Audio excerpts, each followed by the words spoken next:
ഈശോമിശിഹായ്ക്ക് സ്തുതിയായിരിക്കട്ടെ. ഈ ദിവസത്തെ ബൈബിൾ റീഡിങ് ഞാൻ ഓഫ്‌ലൈൻ ആണ് തിരഞ്ഞെടുത്തിരുന്നത്. അപ്പോൾ ആദ്യത്തെ ദിവസം ഞാനത് കീപ്പ് ചെയ്ത് വായിച്ചു. രണ്ടാമത്തെ ദിവസം എനിക്ക് ആ സമയത്ത് വായിക്കാൻ പറ്റിയില്ല. അപ്പോൾ ഞാൻ പെട്ടെന്ന് അയ്യോ വായിച്ചില്ലല്ലോ, അവിടുന്ന് അവിശ്വസ്തതയുടെ മുറിവുണക്കി അങ്ങയുടെ സ്നേഹം ഞങ്ങളിലേക്ക് ചൊരിയുകയും ചെയ്യുന്നുള്ള വചനഭാഗം പെട്ടെന്ന് ഓർമ്മയിൽ വന്നിട്ട് ഞാനത് അരമണിക്കൂർ ബൈബിൾ റീഡിങ്ങിന് എൻ്റെ സമയത്തുള്ള പോർഷൻ ഞാൻ വായിക്കുകയായിരുന്നു. അപ്പോൾ വായിക്കുന്ന സമയത്ത് ഇപ്പുറത്ത് ഞാൻ സൂം മീറ്റ് ഓണാക്കിയിട്ടുണ്ടായിരുന്നു.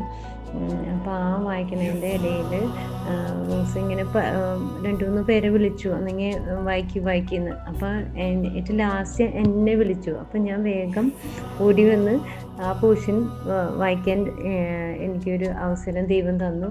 അപ്പോൾ എന്തോരം ഞാൻ ദൈവത്തോട് വിശ്വസ്തത പുലർത്തണം എന്നുള്ളത് എൻ്റെ ചിന്ത പോലും അവിടെ നിന്ന് അറിയുന്നുണ്ട് എന്നുള്ളൊരു ഒരു ബോധ്യം എനിക്ക് ദൈവം ഈ വചന വായനയിലൂടെ തന്നു.